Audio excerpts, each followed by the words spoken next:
Muhammad dihina, ketika syariat Allah dihina, mereka cuman diem, nggak menunjukkan kecemburuannya, nggak menunjukkan kecintaannya, nggak menunjukkan amarahnya ketika agama Islam dihina. Maka ini tanda-tanda di dalam hatinya nggak ada kecintaan sama Nabi Muhammad. Maka salah satu daripada tujuan diadakannya peringatan Isra wal Mi'raj tidak lain dan tidak bukan agar tumbuh dalam hati kita, agar tumbuh dalam diri kita kecintaan sama Nabi Muhammad, agar tumbuh dalam hati kita kecintaan terhadap syariat Islam, supaya kita lebih mengenal lebih dalam bagaimana sempurnanya syariat yang dibawa oleh Nabi Muhammad Sallallahu Alaihi Wasallam, sehingga gak ada orang yang mau menghina syariatnya Nabi Muhammad, gak ada orang yang berani menghina Nabi Muhammad. Saking sempurnanya syariat Nabi Muhammad dan saking sempurnanya Nabi Muhammad Sallallahu Alaihi Wasallam. Masyiral hadirin rahimakumullah. Kenal gak kita sama Nabi Muhammad? Ini kan peringatan Isra wal Mi'raj. Siapa yang di Isra dan Mi'rajkan? Halo? Halo? Ini ada orangnya apa enggak nih? Kalau nggak ada saya turun aja dah. Ngomong sendiri. Ngomong sendiri, jawab sendiri. Hah? Yang di Isra dan Mi'rajkan ini siapa? Nabi Muhammad. Nabi Muhammad. Kenal gak kita sama Nabi Muhammad? Kenal di mana? Hah? Kenal di mana? Kita kenal sama Nabi Muhammad dari guru-guru kita. Kita kenal sama Nabi Muhammad karena kita mempelajari sejarahnya Nabi Muhammad. Nabi Muhammad. Kalau bukan karena guru-guru kita nggak bakal kenal kita sama Nabi Muhammad. Kalau bukan karena ulama nggak bakal kenal kita sama syariatnya Nabi Muhammad. Maka kita wajib kenal sama Nabi Muhammad. Salah satunya di acara peringatan Isra wal Mi'raj ini salah satu cara kita untuk memperkenalkan Nabi Muhammad. Nabi Muhammad Sallallahu Alaihi Wasallam. Nabi Muhammad Nabi yang paling sempurna, baik dari segi akhlak maupun dari segi rupa. Gak ada orang satupun yang lebih tampan dari Nabi Muhammad. Nabi Muhammad Sallallahu Alaihi Wasallam. Tahu Nabi Yusuf? Nabi Yusuf diceritakan itu ganteng apa enggak? Wah? Kayak siapa?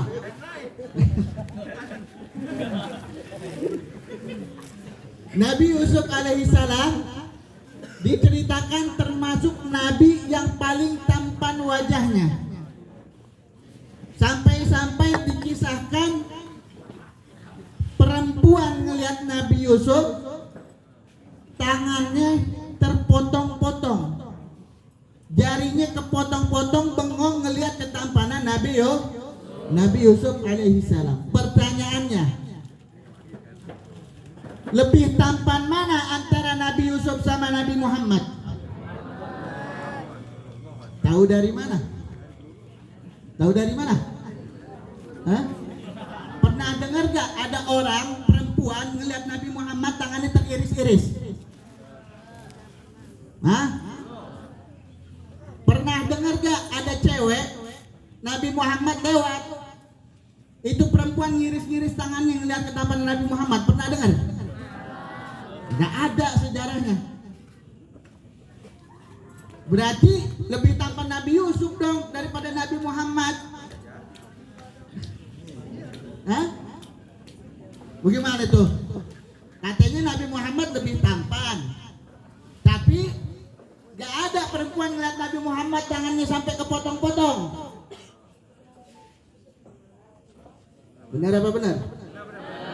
Benar aja udah, cuma nonton doang. Hah?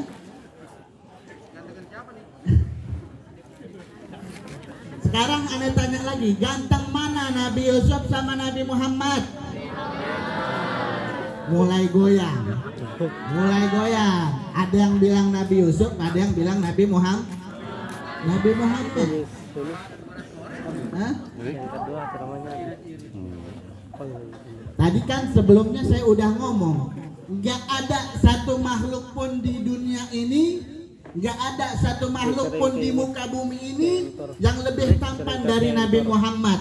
Bahkan Nabi Yusuf sekalipun sama Nabi Muhammad lebih tampan Nabi Muhammad.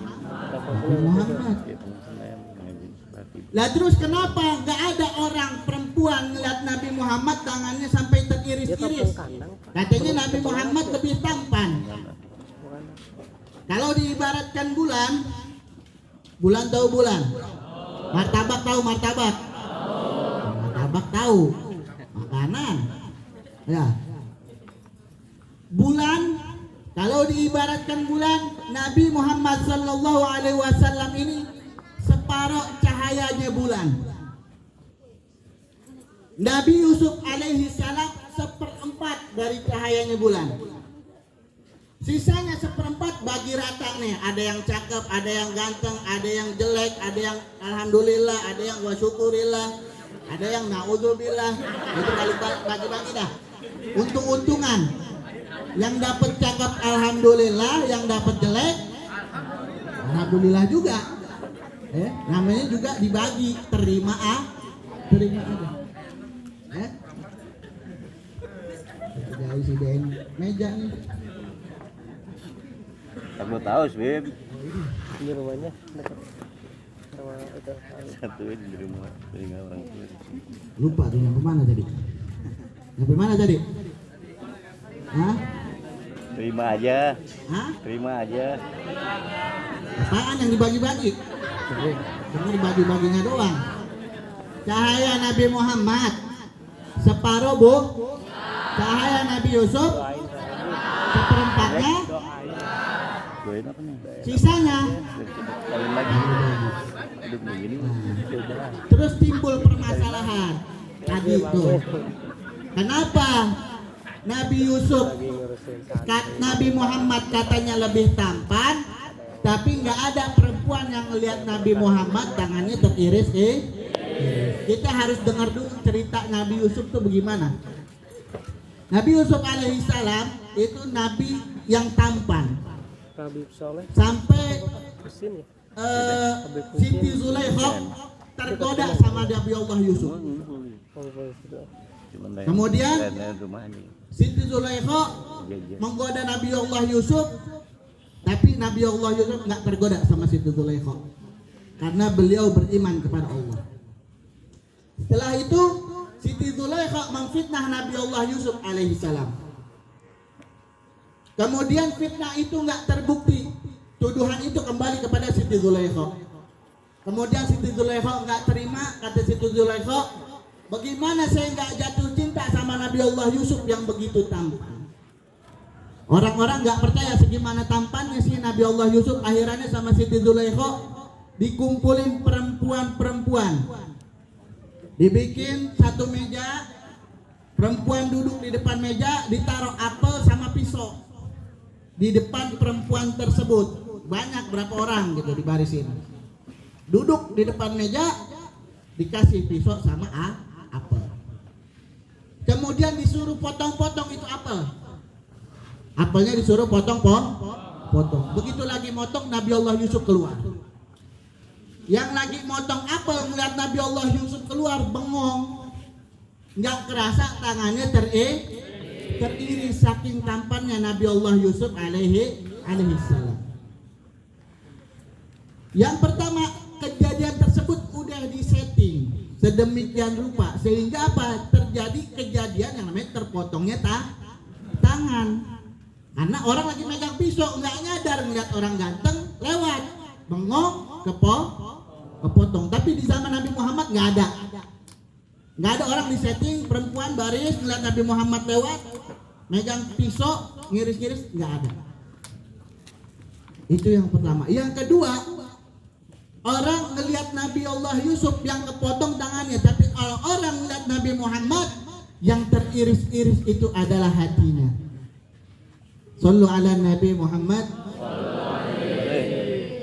Setiap orang yang lihat Nabi Muhammad itu nggak ada orang lihat Nabi Muhammad tuh lama ngelihat, nggak berani. Nah, ngelihat Nabi Muhammad semua nunduk. Saking gantengnya Nabi Muhammad Sallallahu Alaihi Wasallam. Ganteng, haibah. Ngerti haibah? Berwibawa. Jadi kalau orang berwibawa kita nggak berani ngelihatnya. Kayak kita nih di sini ada apa? Ada Gus, ada Kiai Muhlis. Kita nggak berani ngelihat beliau nongak gitu, berani. Santri-santri ngelihat Kiai nongak begitu, berani nggak? Nggak ada yang berani. Karena apa? Karena ketutup sama haibahnya, wibawanya yang besar. Begitu juga Nabi Muhammad Sallallahu Alaihi Wasallam.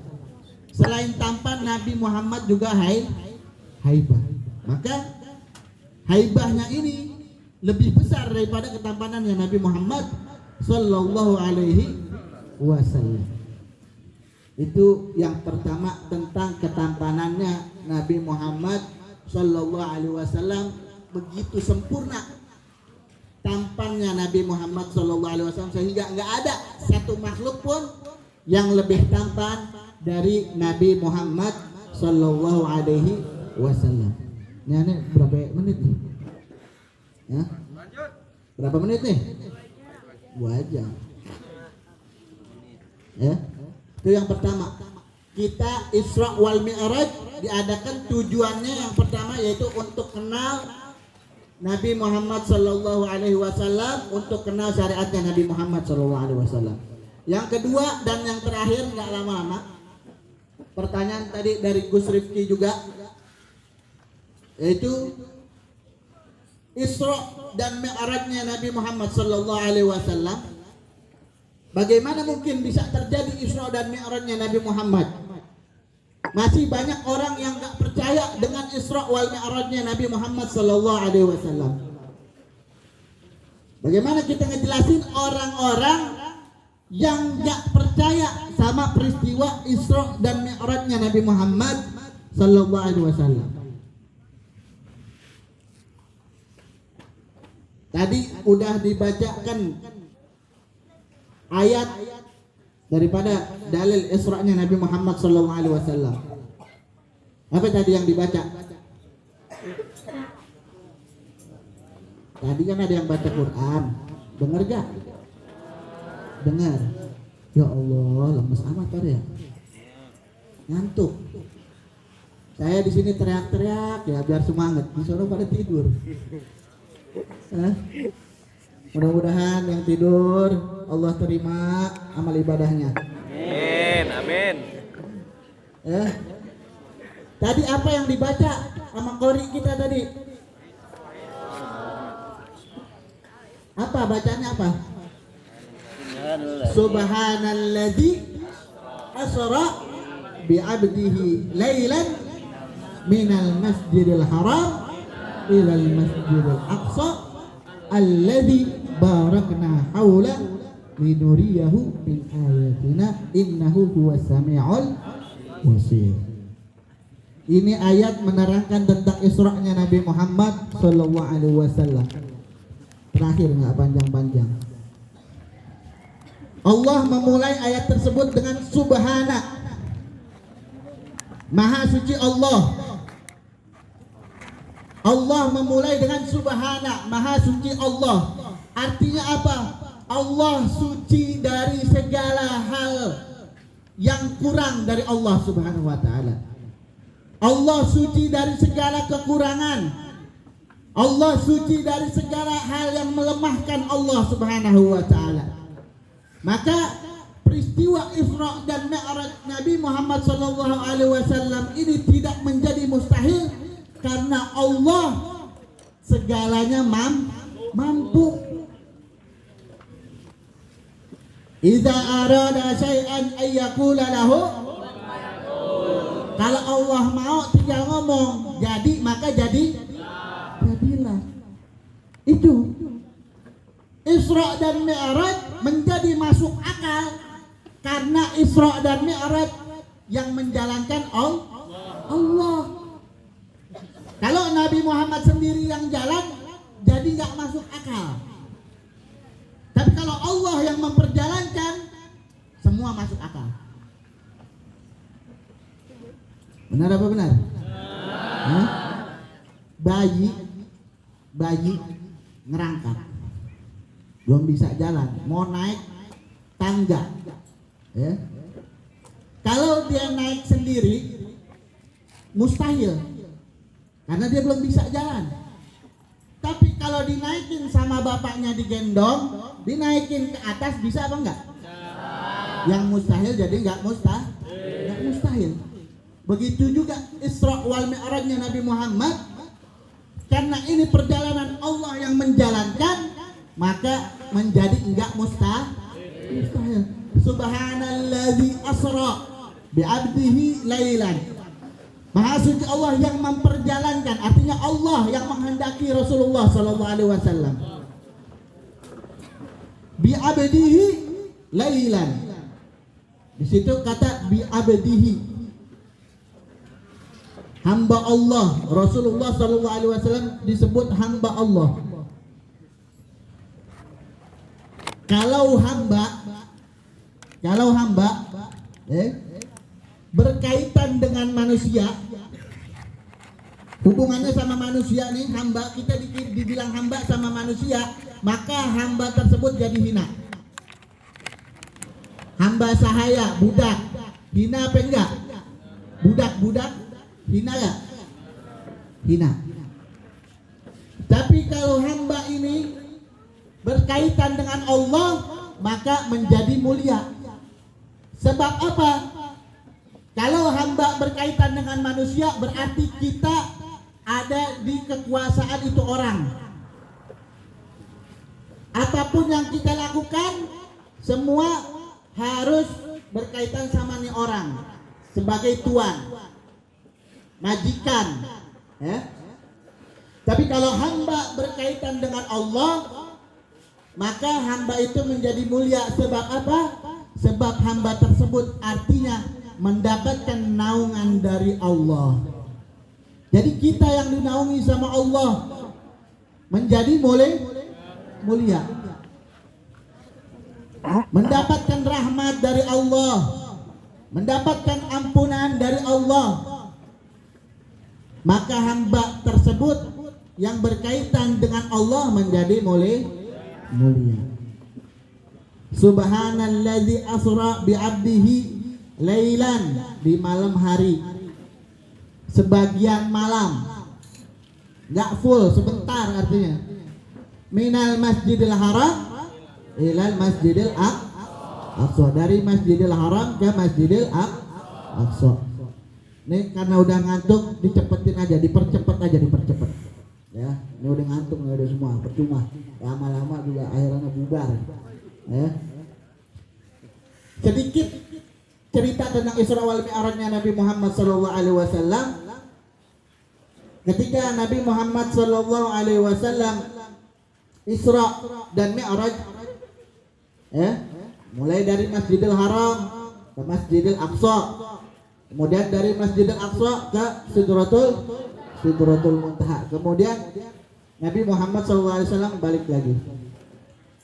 Ketika Nabi Muhammad sallallahu alaihi wasallam pulang, cerita terakhir, ketika Nabi Muhammad SAW selesai dari perjalanan Isra wal Mi'raj, Nabi Muhammad SAW ini bingung mau ngomong sama orang-orang Quraisy. Jangankan tentang Isra wal Mi'raj, ini hal yang di luar nalar. Ngomong tentang syariat aja sama orang-orang Quraisy udah dihina, apalagi ngomong tentang hal yang gaib, ya. Nabi Muhammad kemudian berpikir, kemudian Nabi Muhammad merenung di depan Ka'bah. Diam Nabi Muhammad. Ketika Nabi Muhammad SAW diam, datang Abu Jahal. Abu Jahal datang, ngeliat Nabi Muhammad lagi diam, Abu Jahal deketin di Nabi Muhammad. Nih kayaknya Nabi Muhammad ada sesuatu nih, ada yang mau diomongin nih, makanya dia lagi termenung aja nih. Abu Jahal datang kepada Nabi Muhammad. Kemudian ditanya sama Abu Jahal, Hai Muhammad, kayaknya ada yang mau diomongin nih. Nabi Muhammad ngeliat Abu Jahal nanya begitu, langsung ngomong, iya benar, ada yang mau saya omongin sama Bani Quraisy katanya. Apaan yang mau diomongin, apaan? Cerita sama saya, cerita, ntar saya bilangin sama Bani Quraisy. Kemudian Nabi Muhammad SAW cerita tentang perjalanan Isra wal Mi'raj. Ini Abu Jahal ngedengar cerita Nabi Muhammad, pengen ngelecehin. Tahu ngelecehin? Apa? Pengen ngeledek Nabi Muhammad. Ini Nabi Muhammad udah ngawur nih, udah mulai gila nih katanya nih. Dalam hati Abu Jahal. Kemudian Abu Jahal ngedengar cerita itu semangat. Akhirnya kata Abu Jahal, wahai Nabi Muhammad, katanya, wahai Muhammad, bagaimana kalau aneh umumin nih sama semua orang Quraisy? Mau gak ente katanya? Nabi Muhammad girang. Pikiran Abu Jahal mau berbuat baik, mau nolongin, padahal mau ngelecehin karena dianggap ini nggak masuk akal. Kemudian dipanggil semua orang-orang Quraisy. Wahai orang-orang Quraisy, nih Muhammad mau ngomong katanya. Ada yang mau diomongin sama Nabi Muhammad. Ayo kumpul. Kumpul deh tuh semua orang Quraisy, kumpul depan Nabi Muhammad. Kemudian sama Abu Jahal bilang, ayo Muhammad cerita yang tadi anda ceritain ke aneh. Nabi Muhammad cerita di depan orang Quraisy bagaimana perjalanan Isra wal Mi'rajnya Nabi Muhammad. Diceritain begini, macam-macam. Panjang perjalanan Isra wal Mi'raj, panjang. Kalau diceritain tidur semua ini, tepar. Makanya disingkat aja. Diceritain sama Nabi Muhammad perjalanan Isra wal Mi'raj.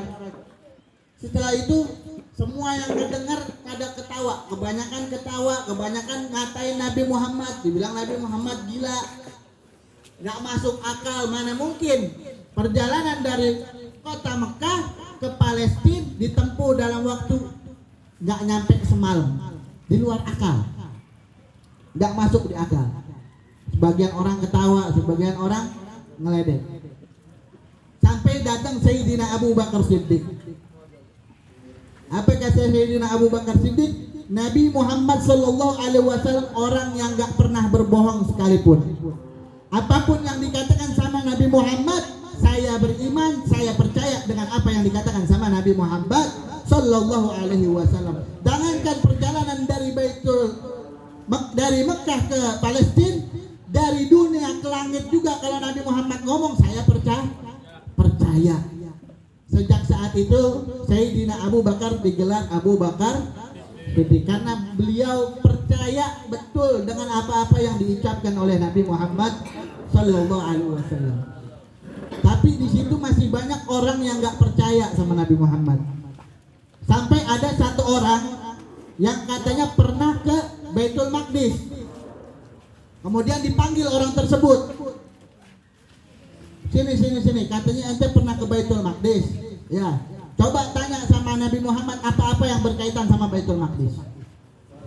Kemudian orang ini nanya sama Nabi Muhammad, wahai Nabi Muhammad, kalau emang ente sampai ke Baitul Maqdis, coba sebutin berapa tiang yang ada di Baitul Maqdis. Ini ada masjid di sini, ada masjid gak? Ada. Berapa tiangnya? Suka sholat gak di situ? Sering sholat di masjid? Berapa tiangnya yang ada di masjid? Dua berapa? Ada yang bilang 4, ada yang bilang 2, ikhtilaf. Artinya apa? Tiang siapa yang ngurusin? Sibuk amat itu yang ngurusin tiang. Ngitungin tiang masjid ngapain? Tapi emang ini dasar orang jahil, orang Quraisy, jahiliyah, sibuk ngitungin tiang. Ditanya sama Nabi Muhammad, kalau emang ente pernah ke Baitul Maqdis, coba sebutin tiangnya ada berapa. Akhirnya nama Allah Subhanahu wa Ta'ala ditampakkan itu Baitul Maqdis di depan Nabi Muhammad Baitul Maqdis di depan Nabi Muhammad sallallahu alaihi wasallam. Masjidil Aqsa, ya. Masjidil Aqsa ditampakkan di depan Nabi Muhammad sallallahu alaihi wasallam.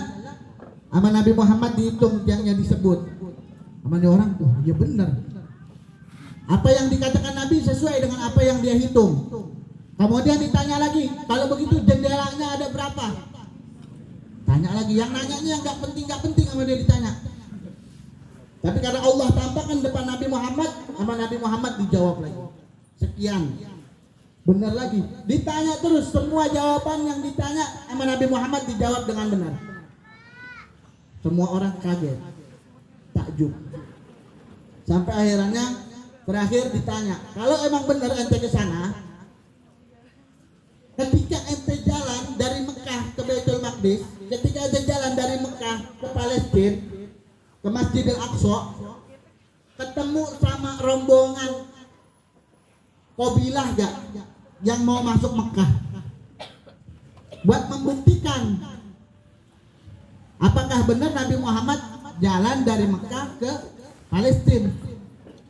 Akhirnya Nabi Muhammad ingat, iya, ketika saya jalan dari Mekah ke Palestina, saya ketemu satu kabilah, kemudian saya mengucapkan salam kepada mereka, kemudian di antara satu kabilah tersebut ada yang terjatuh dari tunggangannya, kakinya patah, jalannya pincang.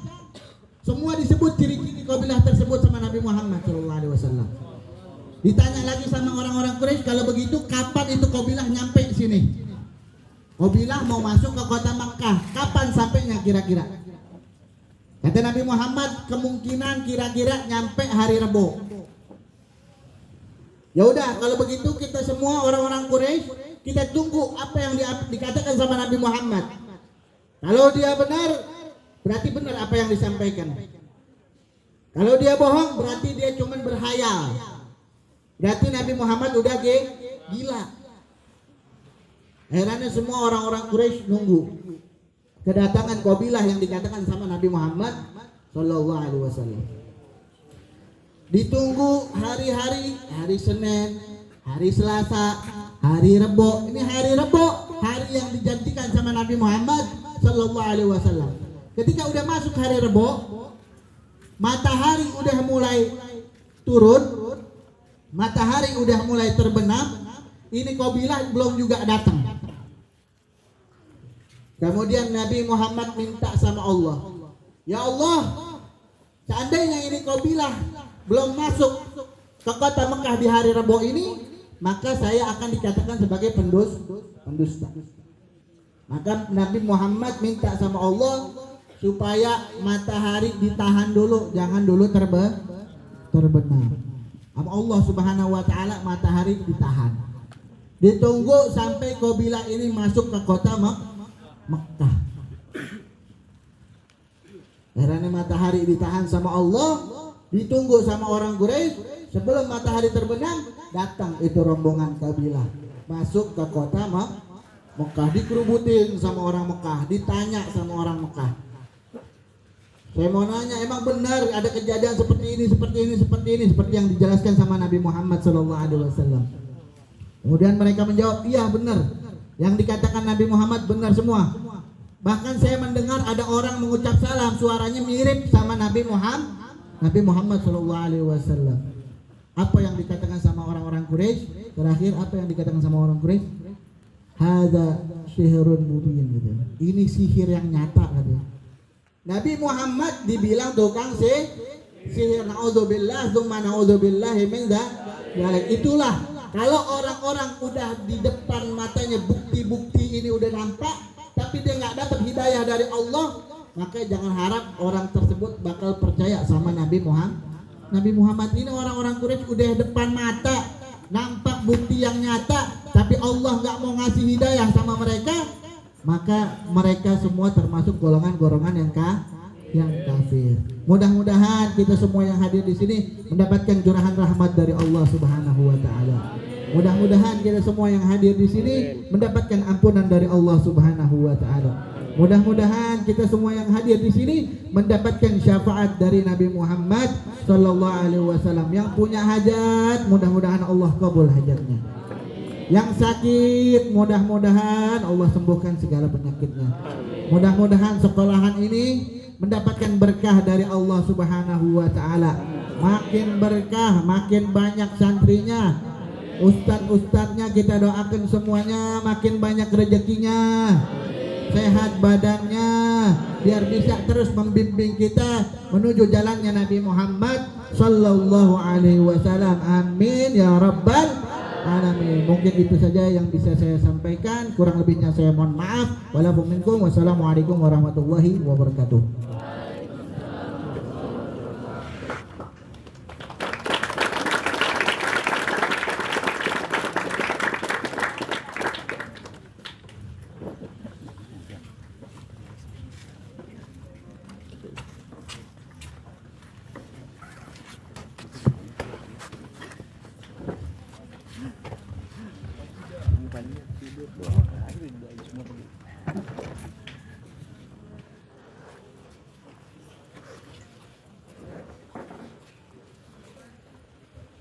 Syukran jazilah la'alla ma taqaddamtum lana nafi'an. Amin.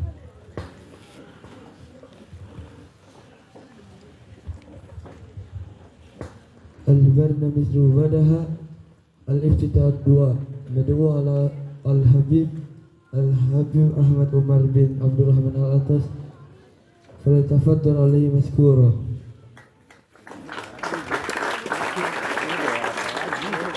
Udah semua tadi.